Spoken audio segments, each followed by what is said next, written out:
illegal and unilateral actions in Indian illegally occupied Jammu and Kashmir. The visit also marks implementation of a comprehensive action plan on IIOJK agreed by OIC at the 48th CFM held in Islamabad last March. The Secretary General will share his finding at the next CFM.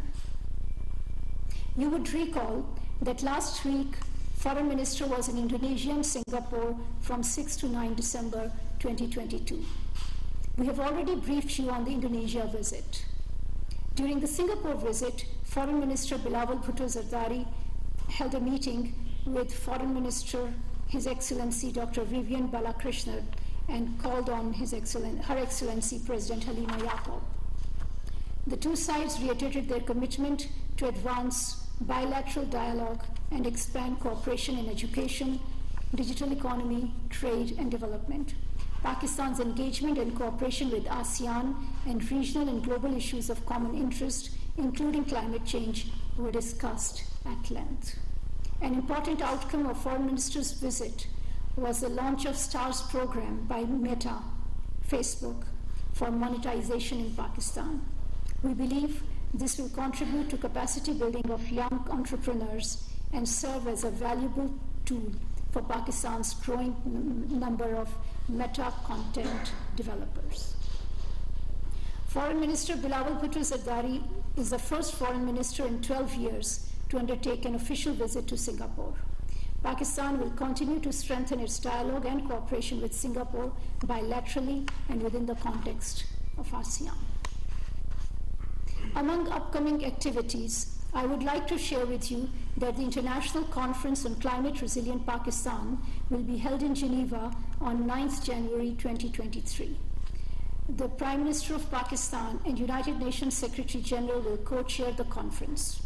Pakistan will present the Reconstruction, Rehabilitation, Recovery, and Resilience Framework at the conference.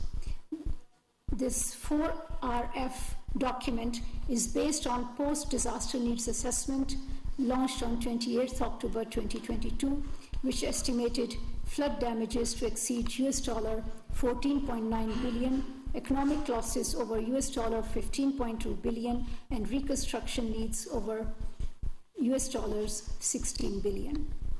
The conference will engage the international community to mobilize support towards building back better after the devastating floods.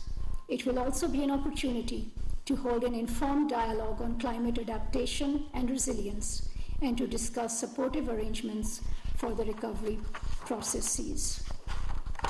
The Prime Minister of Pakistan and UN Secretary General have jointly addressed an invitation letter to donor countries, international financial institutions, and other development partners for this conference. Yesterday, you had followed the press conference by Minister of State for Foreign Affairs, Hina Rabbani Khar, wherein she briefed on state terrorism against Pakistan, planned, conducted, and funded by India. A comprehensive dossier in this context has been developed by Pakistan, highlighting India's involvement in a deadly terrorist attack that took place on 21st June 2021 in a peaceful neighborhood of Johar town in Lahore. In the Lahore terrorist attack, 3 civilians lost their lives and over 24 were critically injured.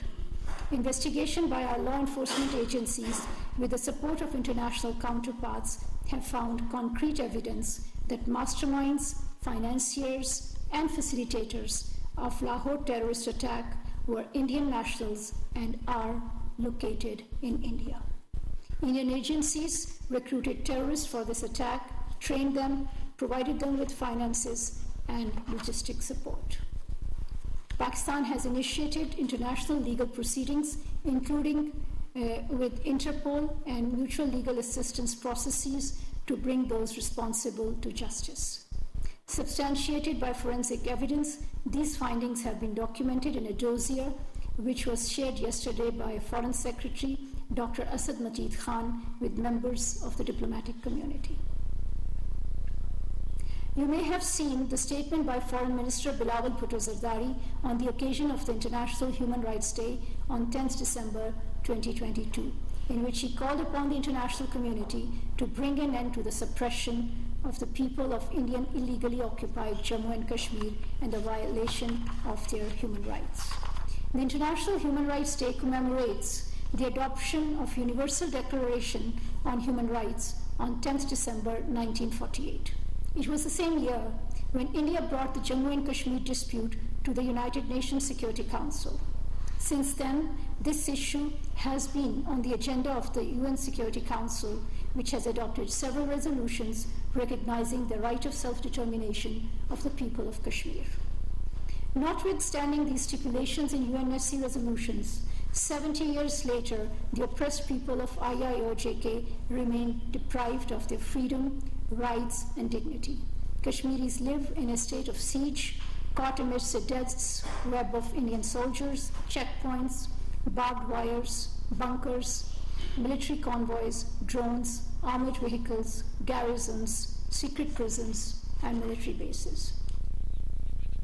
ترجمان دفتر خارجہ ممتاز زہرہ بلوچ اسلام آباد میں